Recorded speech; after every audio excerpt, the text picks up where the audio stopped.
महाकाली और वीरभद्र जी के हाथों पराजित होने के पश्चात भी तारकासुर सकुशल था, किंतु ये भी उस दुष्ट की एक रणनीति ही थी। ये कैसी रणनीति थी तारकासुर की? तारकासुर तो मात्र समय व्यर्थ कर रहा था, क्योंकि उसे ये भली भांति ज्ञात था कि उसके वरदान के अनुसार कुमार कार्तिकेय के सिवाय कोई भी उसका वध नहीं कर सकता था। किंतु कुमार कार्तिकेय उसकी ये युक्ति समझ चुके थे।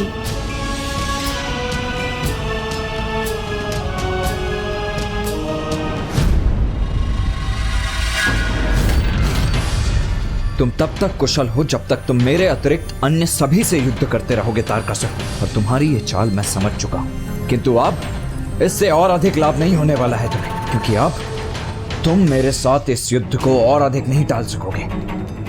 क्या तुम में से कोई ऐसा योद्धा नहीं जो मुझसे युद्ध कर सके?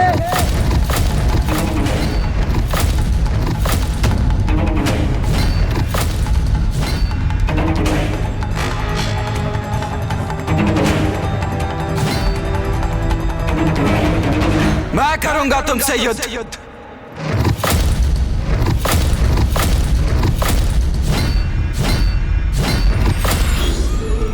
नहीं नहीं नहीं, कुमार कार्तिकेय कदापि नहीं। मैंने कहा ना, एक बालक से युद्ध करना ये तो मेरे भी धर्म के विरुद्ध है। कदापि नहीं। मुझे बालक पुकार रहे हो ना तुम? तो एक बालक की इच्छा पूर्ति के लिए क्रीड़ा मानकर ही मुझसे युद्ध क्यों नहीं कर लेते तुम?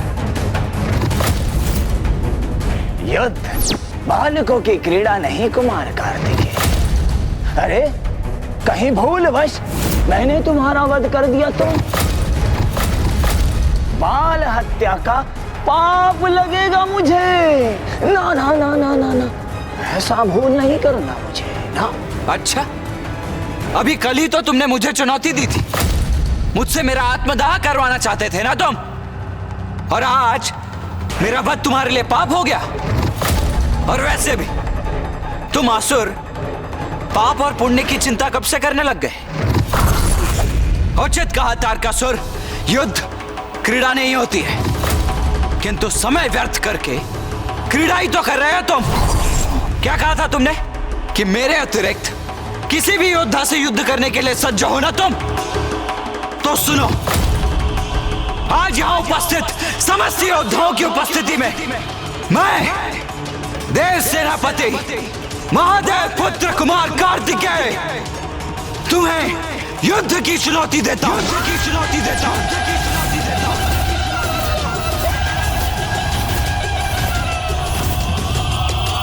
तारकासुर, आओ युद्ध करो मुझसे। मेरा समय व्यर्थ मत करो तारकासुर, युद्ध करो मुझसे, अन्यथा अपनी पराजय स्वीकार कर लो। पराजय स्वीकार करूं मैं? कदापि नहीं।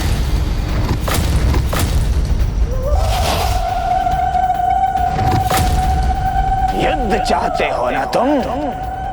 उचित है, तो अब यह युद्ध तुम्हारा अंतिम युद्ध होगा, और इसके लिए तैयार हो जाओ तुम कुमार कार्तिकेय।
अब अवश्य अंत होगा इस दुष्ट का।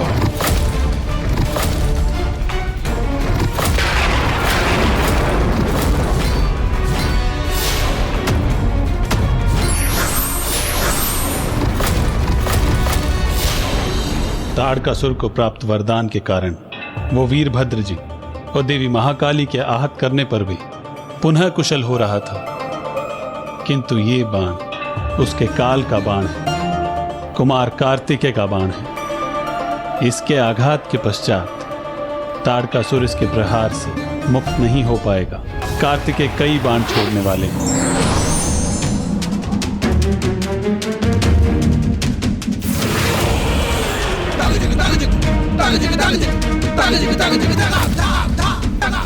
नहीं नहीं, मुझे आहत नहीं होना, मुझे अपनी रक्षा करनी चाहिए, यही उचित रहेगा।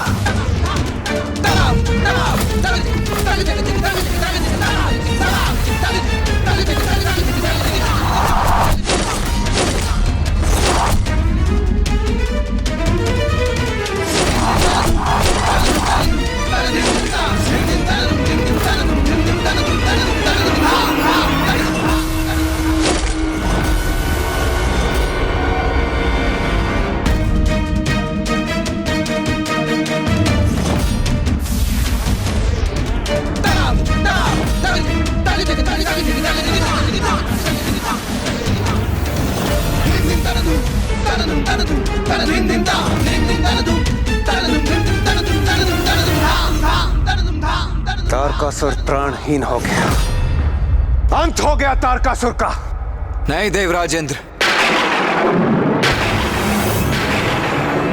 मेरे बाणों से आहत अवश्य हुआ है वो, किंतु उसका अंत हो गया है, इसका विश्वास मुझे तभी होगा जब मैं स्वयं अपने नेत्रों से उसका शव देख लूंगा।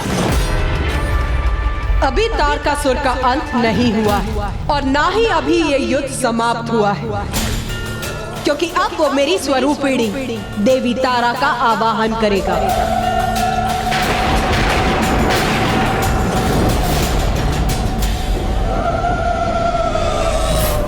हाँ कुमार कार्तिकेय, वो अवश्य ऐसा करेगा। जहां तक मुझे ज्ञात है, तारकासुर जिस खाई में आहत होकर गिरा है, वहां माता तारा के विशेष मंदिर में माता की अति विशेष निषिद्ध पूजा होती है, जिसे यदि तारकासुर संपन्न कर सका तो उसे ऐसी अंधकारी शक्तियां प्राप्त होंगी जो उसे अत्यंत बलशाली एवं भयंकर तृत्य में परिवर्तित कर देगी। इस अत्यंत विकट निषिद्ध पूजा के परिणाम भी अत्यंत भीषण होते हैं। तारकासुर अगर इस पूजा को पूर्ण करने में सफल हुआ तो वो अवश्य देवी तारा से ऐसा वरदान प्राप्त करेगा जो सभी के लिए संकटमय होगा।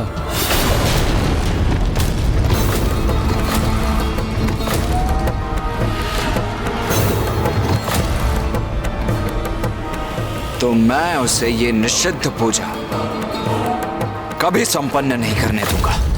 कुमार कार्तिकेय, आपकी सहायता के लिए हम सब भी आपके साथ चलेंगे। नहीं, आप सभी यहीं रुकिए,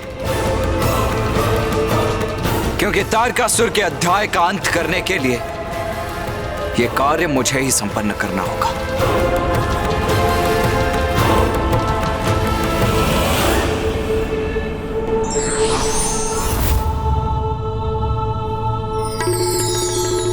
कुमार कार्तिकेय, आप सावधानी से वहां जाइएगा, क्योंकि तारकासुर ने उस खाई में अनेकों जाल बिछा रखे हैं।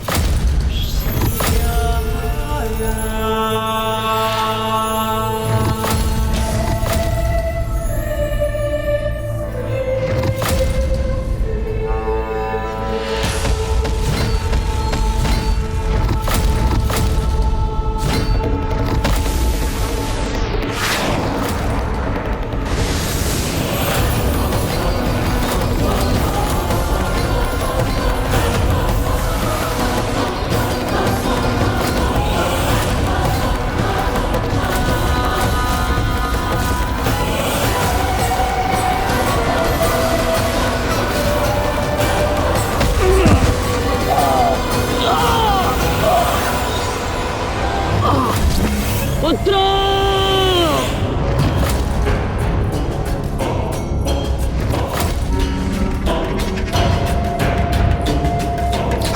पिताजी पिताजी पिताजी पिताजी पिताजी पिताजी मेरे पुत्र विद्युन्माली, तारकाश, वीर्यवान। पिताजी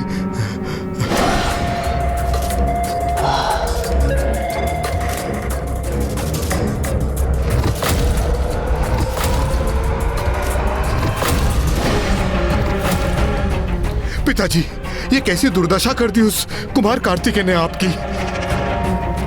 अब हमें अनुमति दीजिए कि जाकर उससे युद्ध करें और आपका प्रतिशोध लें। नहीं, कदापि नहीं। जीवित रहना है तुम्हें एक अत्यंत महत्वपूर्ण उत्तरदायित्व निभाना है तुम सभी को। कठोर तप कर वरदान प्राप्त करना है तुम्हें, जिससे तुम भी मेरे समान बलशाली बन सको। अब बताओ मुझे, मेरी पूजा का प्रबंध किया तुमने? हाँ पिताजी, पूजा का समस्त प्रबंध हो चुका है। उचित है, अब तुम सभी यहाँ से प्रस्थान करो, क्योंकि अब मैं अपनी पूजा आरंभ कर विवश कर दूंगा माता तारा को और वरदान प्राप्त करूंगा उनसे, और फिर अपने सामर्थ्य का उचित परिचय दूंगा उस महादेव पुत्र कुमार कार्तिकेय को। पिताजी, हम आपको इस अवस्था में देखकर अत्यंत विचलित हैं। अपनी सहायता के लिए हमें अनुमति दें। उचित है, तुम मेरी सहायता करना चाहते हो ना, तो बाधा उत्पन्न करो उस कुमार कार्तिकेय के मार्ग में। दूर रखो उसे मुझसे, मेरी पूजा संपन्न होने तक। जो आज्ञा पिताजी।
माता तारा, अब मैं तारकासुर आपकी निषिद्ध पूजा आरंभ कर रहा हूं, जिससे प्रसन्न होकर आप दर्शन देने के लिए विवश हो जाएंगी।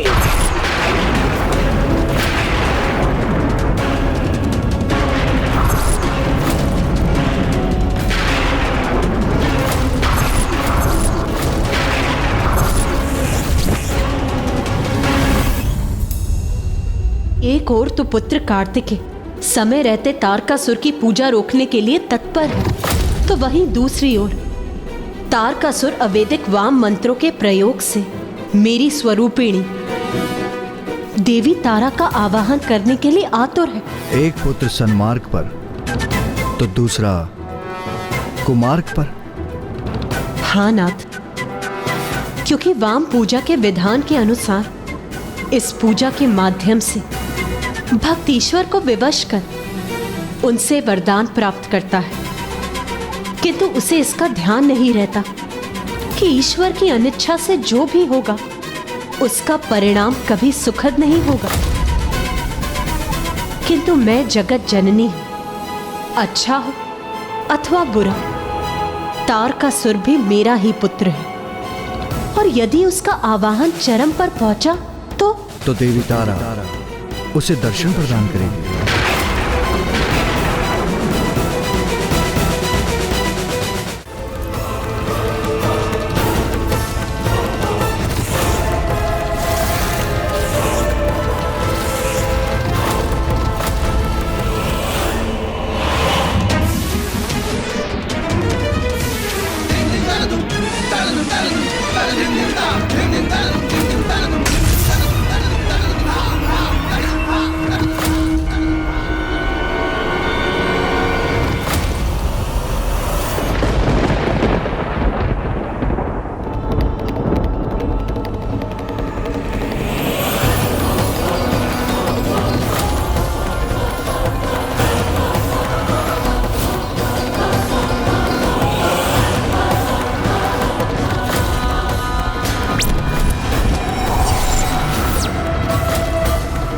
इतनी सरलता से तुम आगे नहीं बढ़ सकोगे देव सेनापति।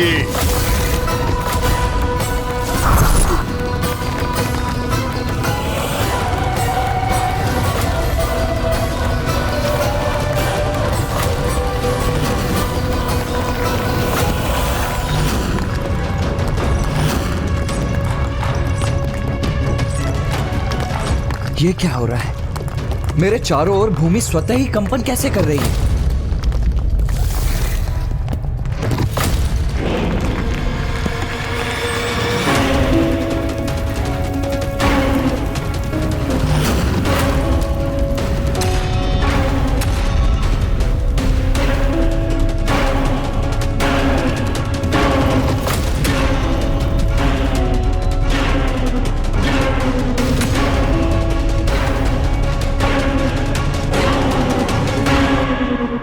पिताजी, मैंने इतनी जटिल उलझनें उत्पन्न की है कुमार कार्तिकेय के लिए कि वो कभी उसका तोड़ ढूंढकर शमशान तक नहीं पहुंच सकेगा।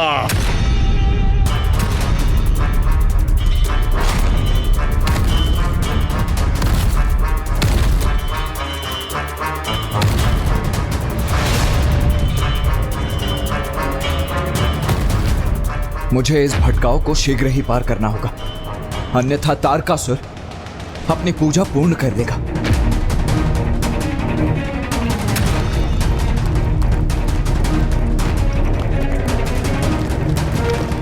अब तो ये मुझे अपने बंधन में डालने का प्रयास कर रही है,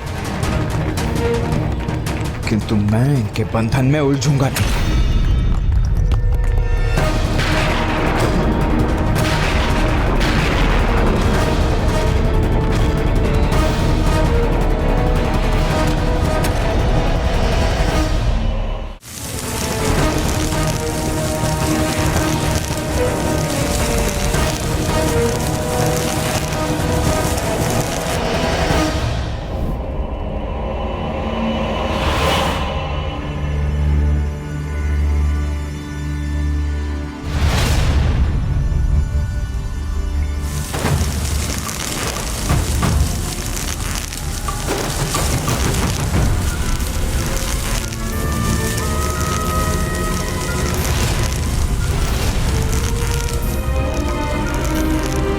मुझे उस प्रकाश की दिशा में बढ़ना चाहिए। कदाचित यही द्वार है यहां से निकलने का।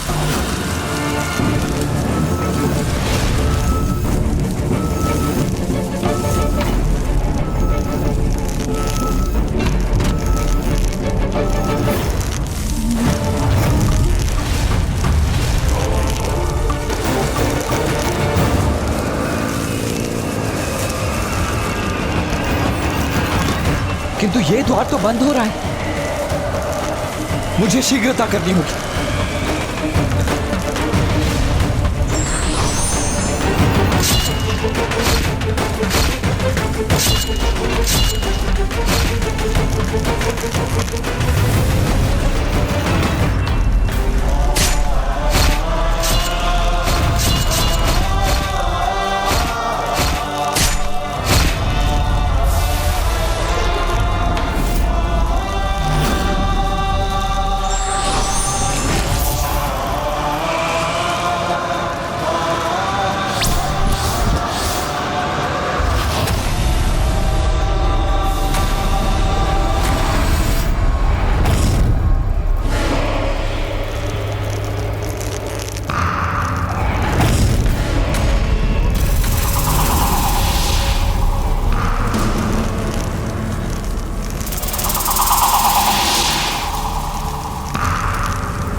माता तारा, आपको प्रसन्न होना ही होगा।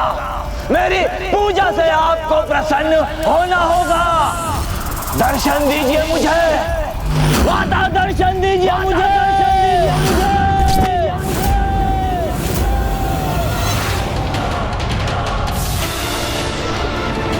अरे ये क्या?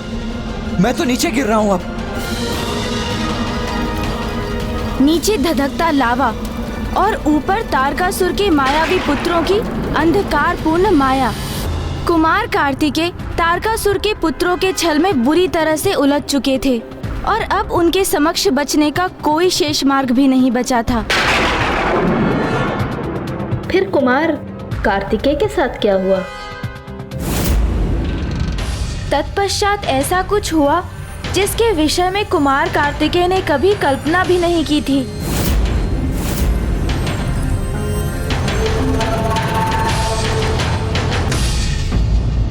अजय होने के लिए तारकासुर माता तारा की पूजा साधना आरंभ कर चुका था, तो वहीं दूसरी ओर तारकासुर की खोज में निकले कुमार कार्तिकेय का सामना अब एक महासंकट से हुआ।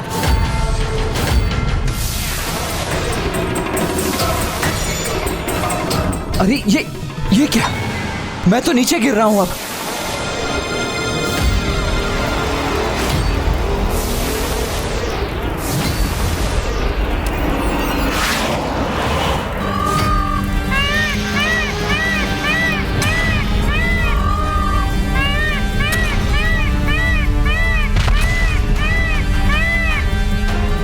मयूर जी, आपने मुझे यहाँ अकेले नहीं आने दिया ना? मेरे पीछे आप भी आ ही गए यहाँ। मुझे आप पर गर्व है मयूर जी कि आप मेरे वाहन।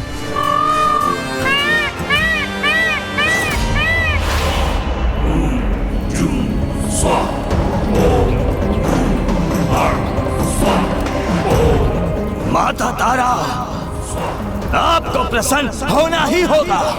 मेरी पूजा से आपको प्रसन्न होना होगा। दर्शन दीजिए मुझे माता, दर्शन दीजिए मुझे।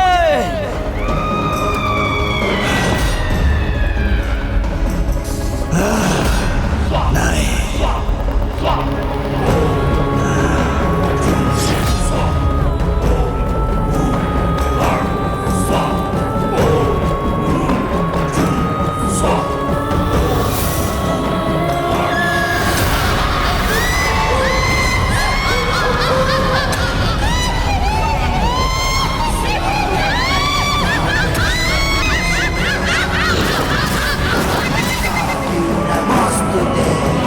अंतकारी मृत आत्माएं एवं भयंकर पिशाच तारकासुर के मंत्रोच्चारण के कारण अपने अपने स्थान से बाहर आ गए और वो अवसर प्राप्त करते ही तारकासुर को तार तार करने के लिए तैयार है। तारकासुर भस्म की शक्ति से स्वयं की तभी तक रक्षा कर सकता है जब तक वो उसके निकट है। निश्चित पूजा के समय यदि उससे कोई भी भूल हुई अथवा वो भस्म से थोड़ा भी दूर हुआ तो ये आत्माएं उसे खंड खंड कर देंगी।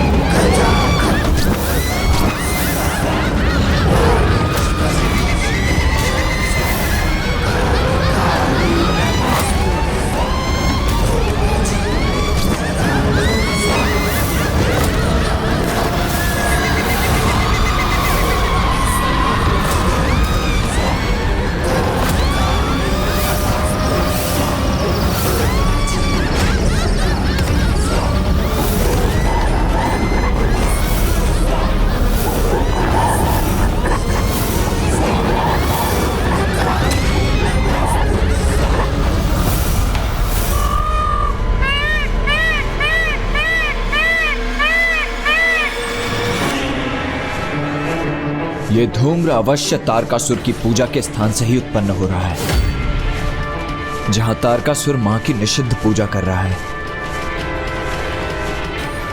हमें शीघ्र ही वहीं जाना चाहिए। चलिए मयूर जी।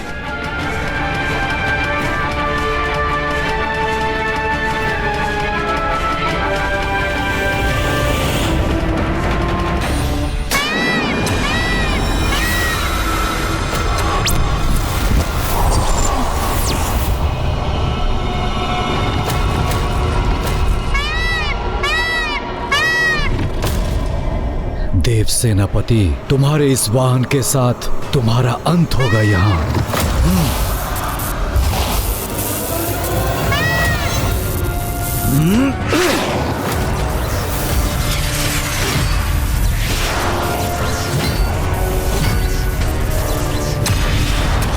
सावधान मयूर जी।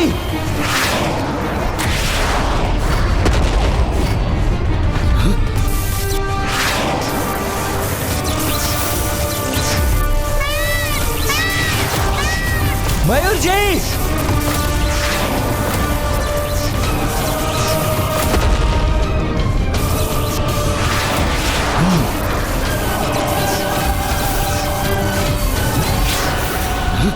ये कौन है जो हम पर इतना भीषण आक्रमण कर रहा है?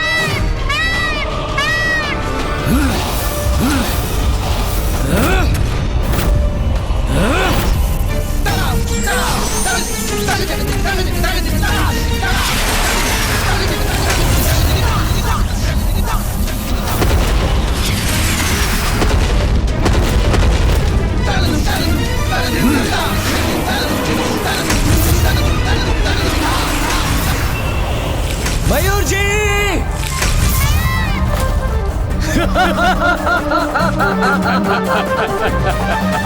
मयूर जी। भ्राता, ऐसा गिरा है ये कुमार कार्तिकेय कि अब कभी नहीं उठेगा। और इसी के साथ पिताजी का दिया हुआ कार्य अब संपन्न किया है हमने। अब हमें प्रस्थान करना चाहिए। उचित कहा तुमने।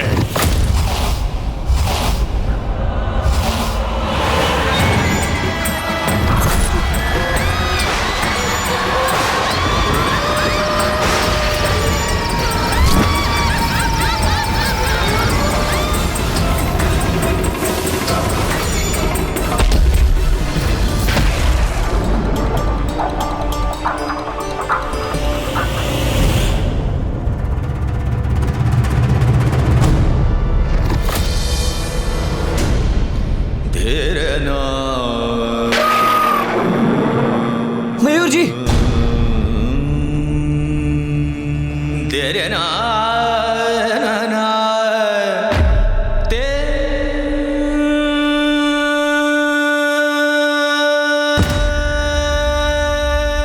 ये तुमने कैसा अनर्थ कर दिया मयूर।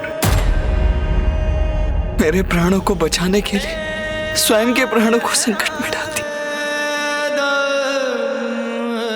कितनी बार मेरे प्राणों की रक्षा की है तुम, और मैं तुम्हारे प्राणों की रक्षा नहीं कर सका।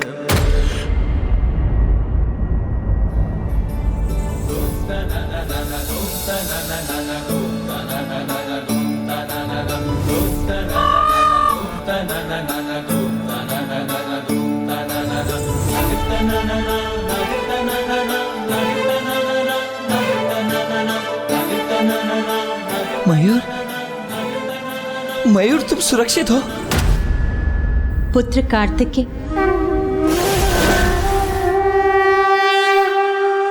माँ, प्रणाम माँ।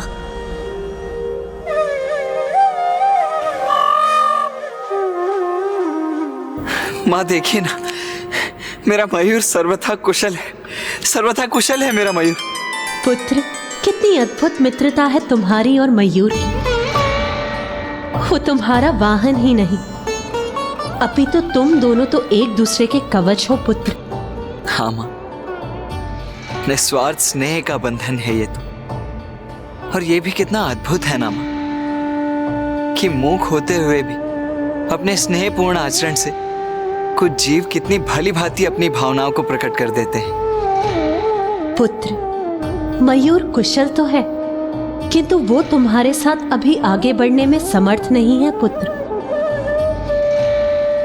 मैं उसे अपने साथ लौटा ले जाऊंगी पुत्र, किंतु अब तुम्हें आगे बढ़ना होगा। तारकासुर की पूजा उसके चरम तक पहुंच चुकी है पुत्र, इसीलिए जाओ, आगे बढ़ो और रोको उसे। धन्यवाद माता।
यदि आप दर्शन नहीं देंगे तो मैं यही आत्मदाह कर लूंगा। ये तारकासुर की अंतिम एवं कठिनतम परीक्षा होगी। अभी तक भूत प्रेत पिशाच एवं डाकनियों द्वारा आहत हो रहा है, किंतु तारकासुर को अंत करने का कारण नहीं है उनके पास। यदि देवी तारा के दर्शन प्राप्त करने पर उन्हें देखकर वो भयभीत हो गया तो उसी क्षण मिट जाएगा।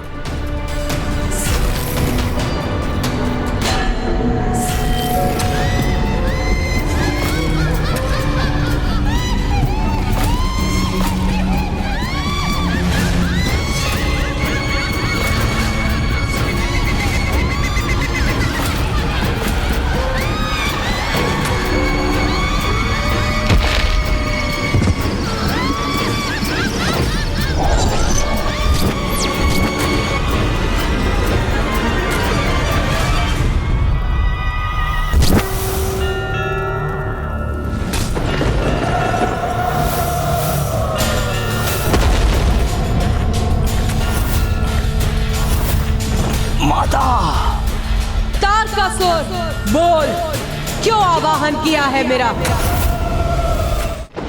माता, आप यदि मेरी पूजा से प्रसन्न हुई हैं, तो मुझे वरदान दीजिए कि मैं ऐसा सर्वशक्तिशाली असुर बन जाऊं कि सभी मेरे नाम से ही भयभीत होकर कंपित हो उठे। अपने इस रूप के अतिरिक्त एक नवीन रूप धारण करने में सक्षम होने हेतु तुम्हें इन अग्नि के लपटों में प्रवेश करना होगा। तभी तुम एक अति बलशाली विशालकाय दैत्य के रूप में परिवर्तित हो सकोगे। जाओ और जाकर इस अग्नि में प्रवेश करो। तथास्तु। धन्यवाद माता।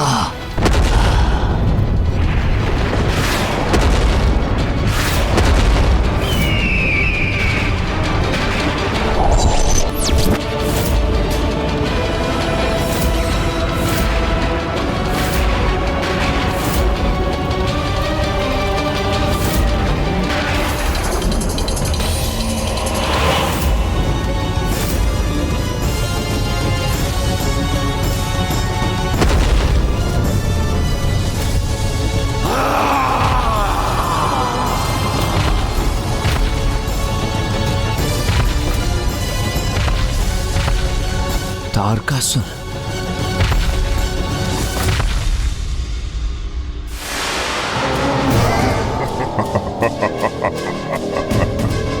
उचित समय पर आए हो देव सेनापति।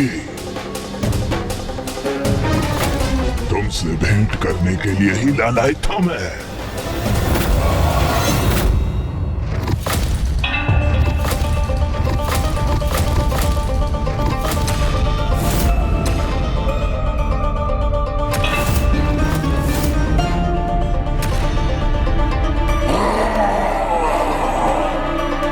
माता तारा ने तारकासुर को वरदान दिया, जिससे वो एक भयंकर, विशालकाय और अत्यंत शक्तिशाली असुर में परिवर्तित हो गया। इसलिए उसका वध अत्यंत कठिन था, किंतु असंभव नहीं। किंतु तारकासुर का एक और गुप्त रहस्य था, जो उजागर होकर कुमार कार्तिकेय को स्तंभित करने वाला था।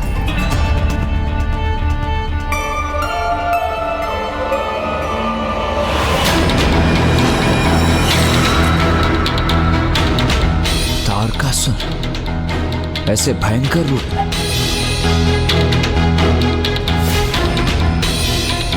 क्यों कुमार कार्तिकेय, क्या विचार है? हाँ?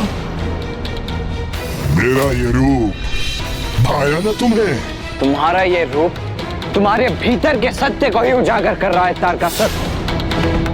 उसी का परिचय दे रहा है जो तुम वास्तव में हो, एक क्रूर कुटिल असुर। सर्वथा उचित कहा तुमने कुमार कार्तिकेय। सत्य है, जो मैं पूर्व में था अब भी वो ही हूँ, एक क्रूर कुटिल असुर। किंतु अब मेरा ये रूप तो पूर्व से कहीं अधिक श्रेष्ठ, विशाल, तीव्र और अबाध है। तुमसे कहीं अधिक बलशाली हूँ मैं अब। और ज्ञात है किसने प्रदान किया मुझे मेरा ये रूप?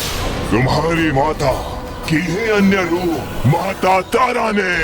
अपने इस रूप के अतिरिक्त एक नवीन रूप धारण करने में सक्षम होने हेतु तुम्हें इन अग्नि के लपटों में प्रवेश करना होगा।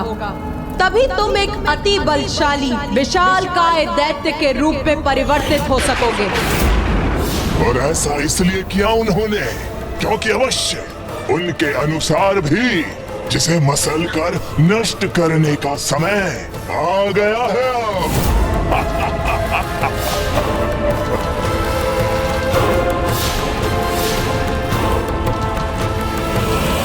तुम्हें दंडित होना चाहिए मुझसे, क्योंकि मेरी महानता के लक्ष्य में एक तुच्छ बाधा हो तुम, जिसे मसल कर नष्ट करने का समय आ गया है अब।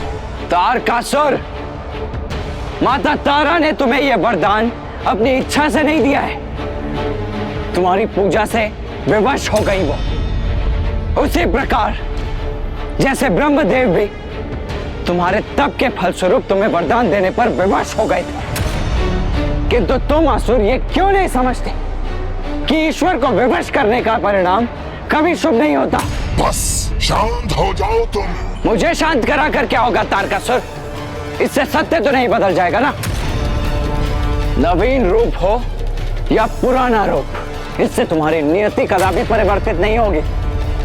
यदि इच्छा है तो अपने इस तथाकथित नवीन और श्रेष्ठ शरीर का प्रयोग करके भी देख ही लो दुष्ट तारकासुर। सत्य तो यही है कि मैं करूंगा तुम्हारा वध, यही तुम्हारी नियति है। बालक, मेरा उपहास, मेरा अपमान करने का दुस्साहस कैसे किया तुमने? मैं इसका दंड दूंगा तुम्हें।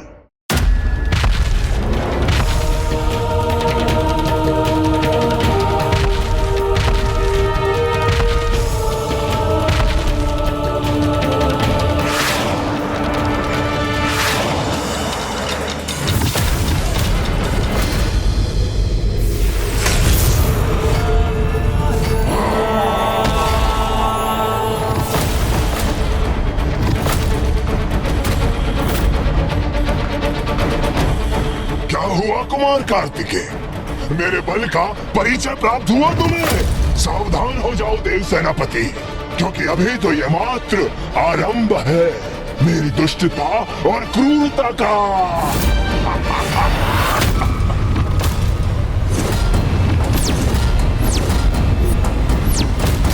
अब मैं मसल कर रख दूंगा तुम्हें।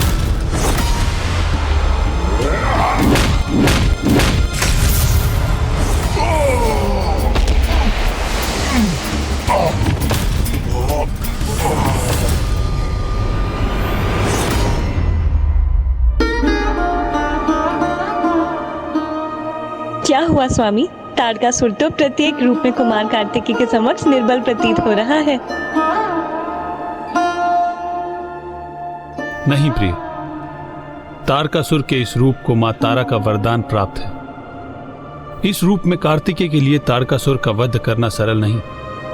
कार्तिकेय कितनी भी बार तारकासुर का वध कर दे, वो हर बार पुनर्जीवित हो उठेगा।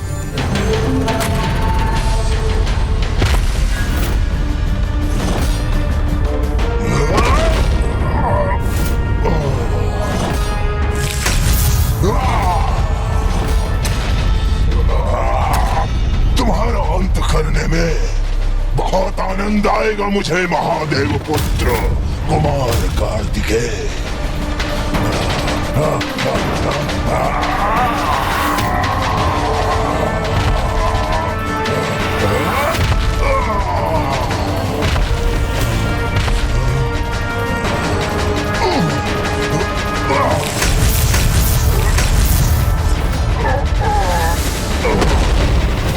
इसे स्वयं पर भारी नहीं पड़ने दूंगा मैं।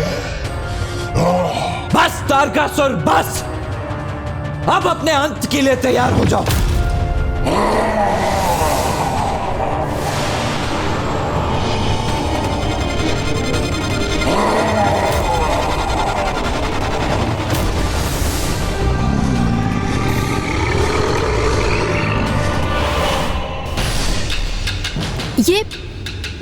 क्या स्वामी, तारकासुर तो अपने इस रूप में उड़ भी सकता है।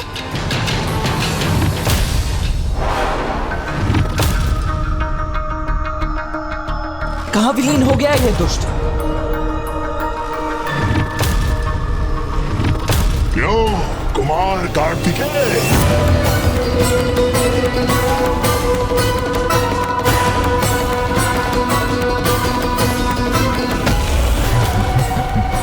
ढूंढ रहे थे मुझे, हाँ?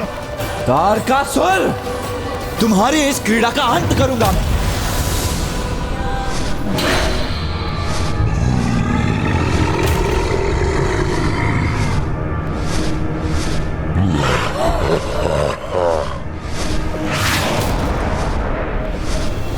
माता तारा के वरदान स्वरूप तारकासुर के पास वो हर शक्ति थी जो किसी भी शक्तिशाली असुर में होनी चाहिए थी।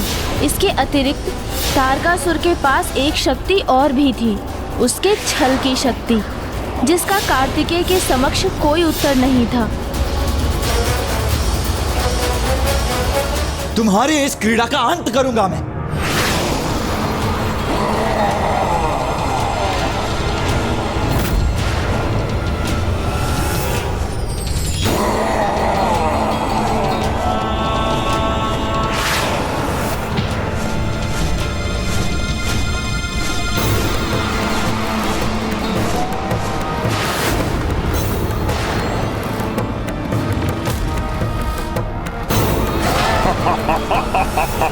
आओ कुमार कार्तिकेय, तुम भी मेरे साथ उड़ान भरने का आनंद लो।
ये क्या किया तुमने?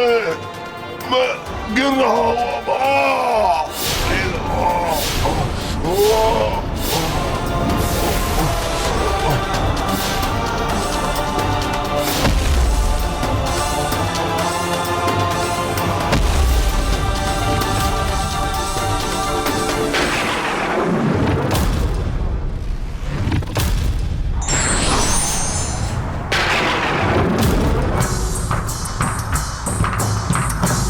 प्रतीत होता है कि तारकासुर का अंत हो गया है ना नाथ?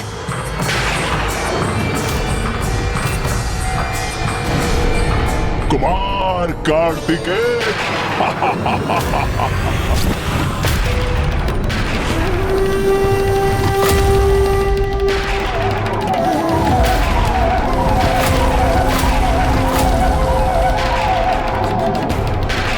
मेरा अंत हो गया, क्या ये मान बैठे थे तुम?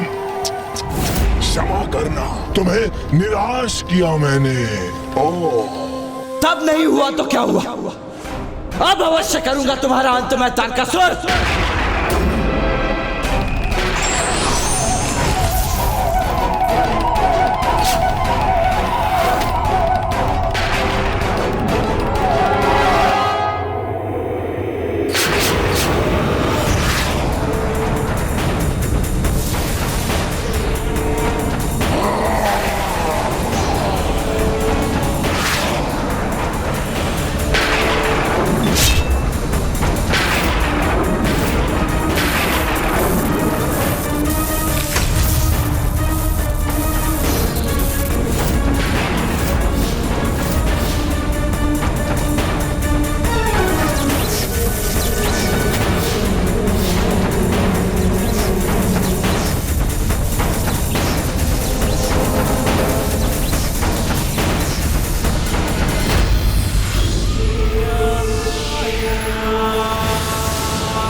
कुमार कार्तिकेय।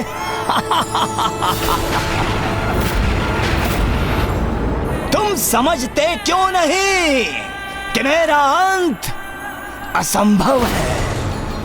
कब समझोगे तुम कि मेरे प्राण मेरे शरीर में है ही नहीं? मुझे ज्ञात है तुम्हारे प्राण तुम्हारे खड्ग में थे, जिसे मैं कब का नष्ट कर चुका हूं। कुमार कार्तिकेय, अर्ध प्राण, मेरे अर्ध प्राण उस खड्ग में थे, किंतु शेष अर्ध प्राण कहाँ हैं? ज्ञात है तुम्हें? चलो, तुम्हारे पराक्रम और निश्चय की दृढ़ता से प्रभावित होकर मैं ये रहस्य उजागर कर ही देता हूं। मेरे शेष अर्ध प्राण कहाँ स्थित है? तुम्हारी माता के चरण कमलों में।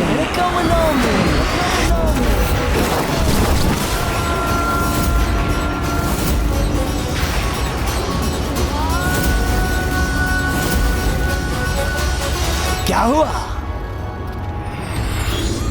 स्तब्ध रह गए ना तुम?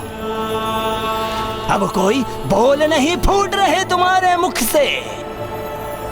निरुत्तर कर दिया ना मैंने तुम्हें, हाँ? निरुत्तर कर दिया।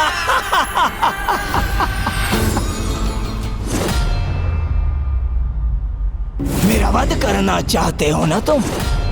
तो अपनी माता के चरण कमल को विलग कर सकोगे उनसे? कहो, ऐसा कर सकोगे? अपनी माता के चरण कमल को उनसे विलग कर सकोगे?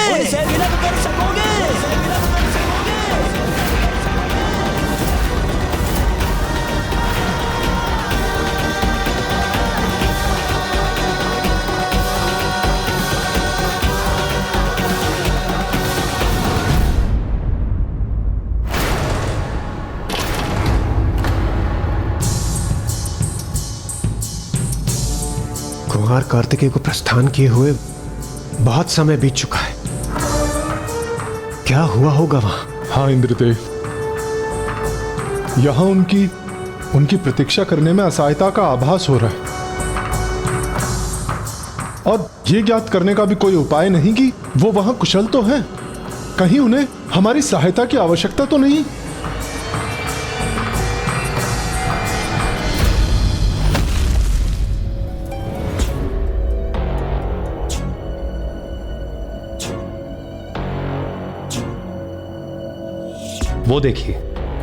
वो देखिए कुमार कार्तिकेय आ रहे हैं। लौट आए वो कुमार कार्तिकेय।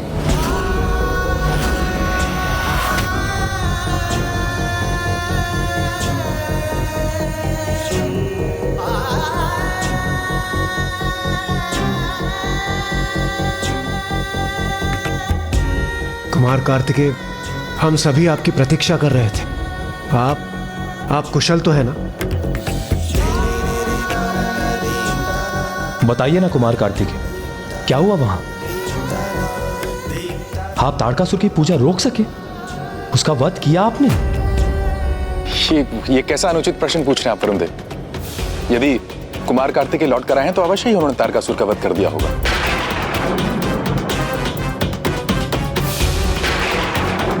जीवित है, तारकासुर अभी भी जीवित है।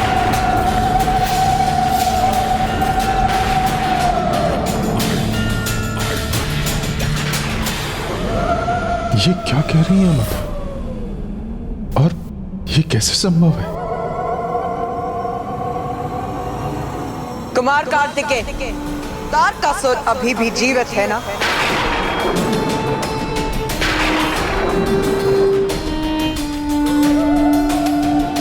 सत्य वचन, सत्य वचन।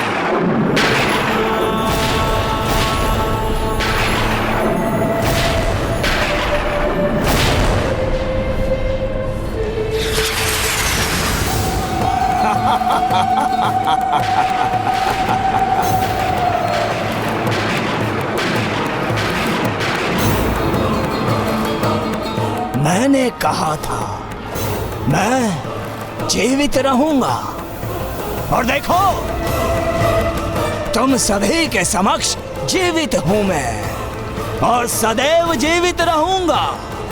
स्मरण रहे।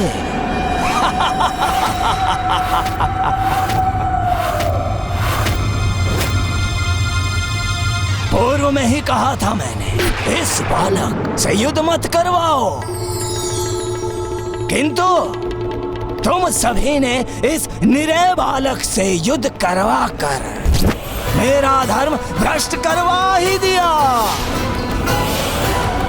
और इस बालक को अपनी पराजय स्वीकार करनी ही पड़ी।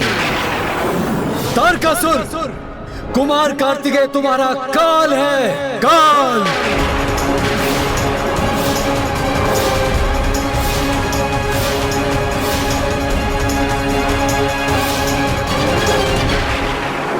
कुमार कार्तिकेय, कोई क्षति नहीं पहुंचा सकता मुझे।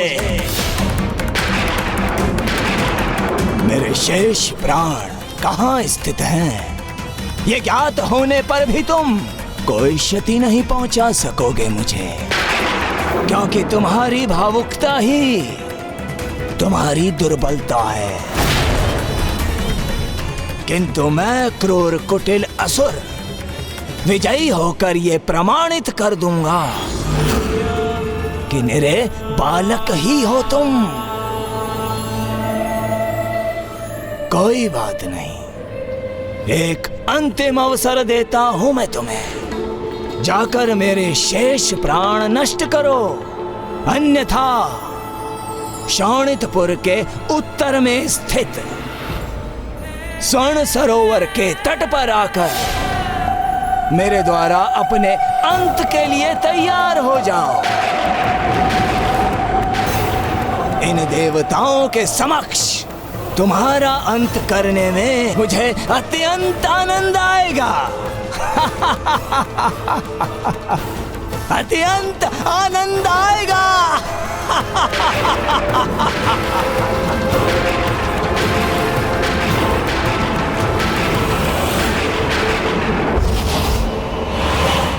कुमार कार्तिकेय, ये दुष्ट क्या कह रहा था? इसके शेष प्राण कहां स्थित हैं?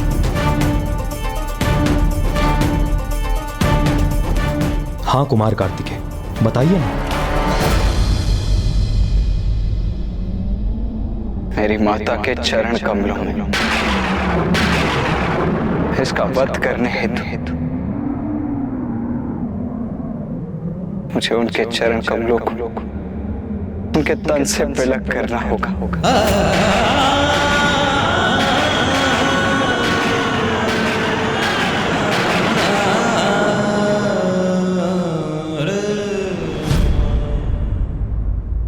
कुमार कार्तिकेय बहुत उदास, व्याकुल और भ्रांत थे, अपनी आंतरिक वेदनाओं से ग्रस्त थे, और इसका आभास देवताओं को भी हो गया था, और देवता भी अत्यंत विचलित थे, और देवताओं को भी ये समझ में आ गया था कि कुमार कार्तिकेय को सर्वप्रथम अपने आंतरिक संघर्षों पर विजय प्राप्त करनी होगी। इसलिए देवता भी अपने अपने निवास लौट गए। कुमार कार्तिकेय इस समय अत्यंत कठिन पड़ाव पर थे, अपने भीतर उमड़ रही कर्तव्य और भावनाओं के मध्य संघर्ष से जूझ रहे थे। अब देखना तो ये था कि इन दोनों में से विजय किसकी होने जा रही थी।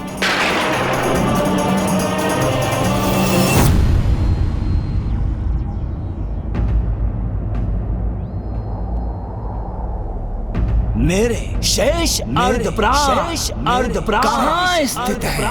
तुम्हारी माता के चरण कमलों में। अपनी माता के चरण कमल को मिलन कर सकोगे उनसे?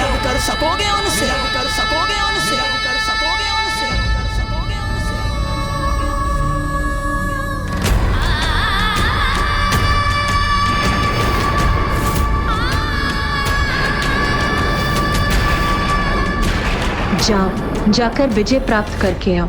कुमार कार्तिकेय की, कुमार कार्तिकेय की, कुमार कार्तिकेय की, कुमार कार्तिकेय कार्तिकेय की, कुमार कार्तिकेय की, कुमार कार्तिकेय की, कुमार कार्तिकेय की। पुत्र जिसमें मेरी समस्त शक्ति समाहित है, मेरी शक्ति का प्रतीक मेरा दंड सदा तुम्हारे साथ रहेगा और इस प्रकार मैं भी सदा तुम्हारे साथ बनी रहूंगी।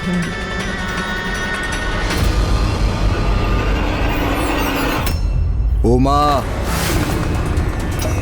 नाथ, तारकासुर इतनी नीचता कैसे कर सकता है? ये तो निकृष्ट आचरण का चरम। एक असुर से और अपेक्षा भी क्या की जा सकती है? किंतु नाथ मेरे पुत्र को मेरी आवश्यकता है। देखिए वो तो निराशा के भंवर में जैसे डूबता ही जा रहा। मुझे जाकर उसका मार्गदर्शन करना चाहिए। नहीं उमा, ये तो उसके व्यक्तित्व और उसके चरित्र की परीक्षा है। इसका निर्णय तो उसे स्वयं ही लेना होगा। अपने प्रति संपूर्ण निष्ठा से इस प्रश्न का उत्तर उसे स्वयं ढूंढना होगा।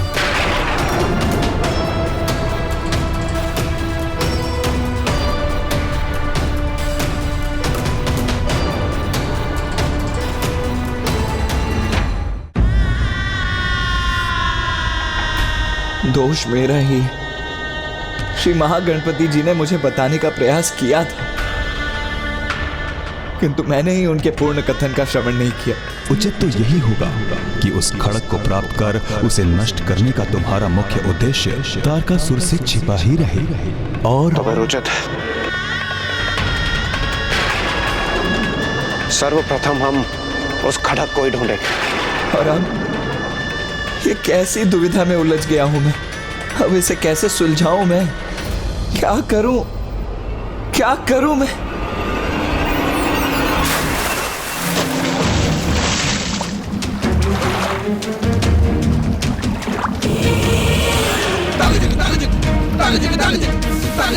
इस प्रश्न का उत्तर तो तुम्हें भली भांति ज्ञात है।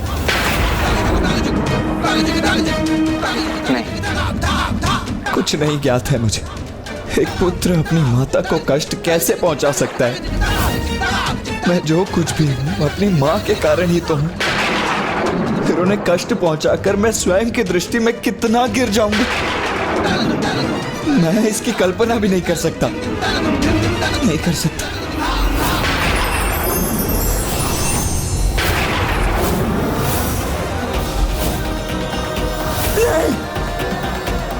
मैं ये सोच भी नहीं सकता।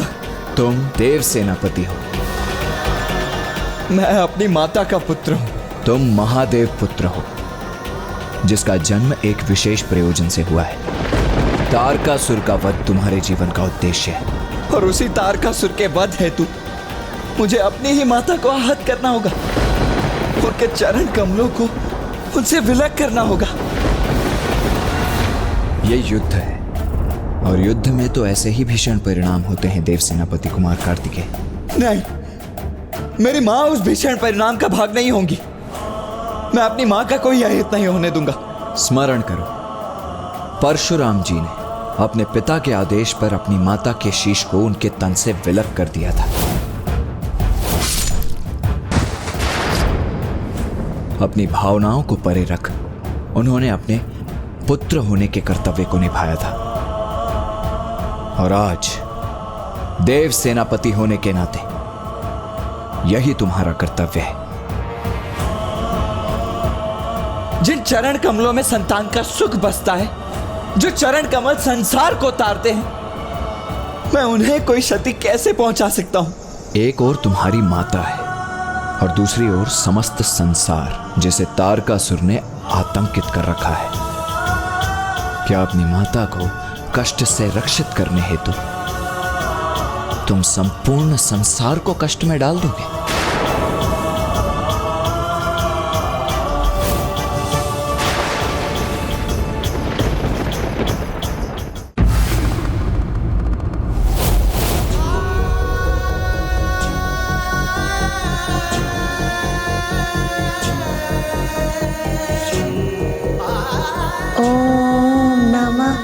शिवाय, ओम नमः शिवाय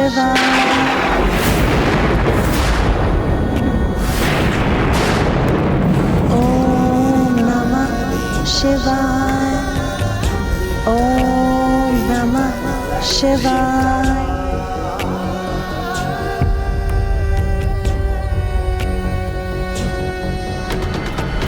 रुक क्यों गए पुत्र?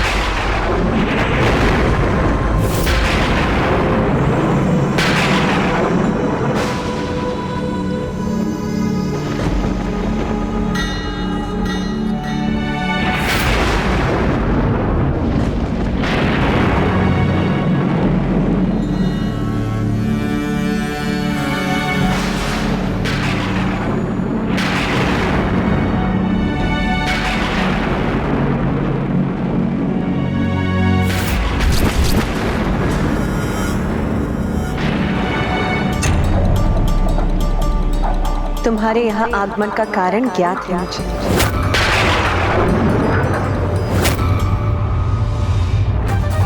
तो तुम दुविधा में क्यों? जो अनिवार्य है वो करो।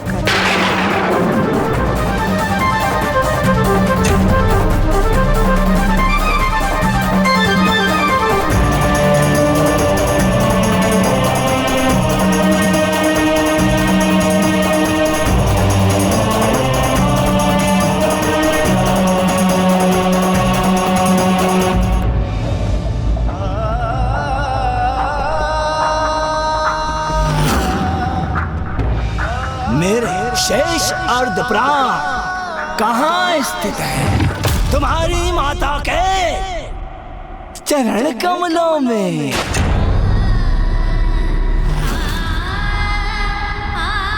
मेरा वध करना चाहते हो ना तुम, तो अपनी माता के चरण कमल को विलग कर सकोगे उनसे?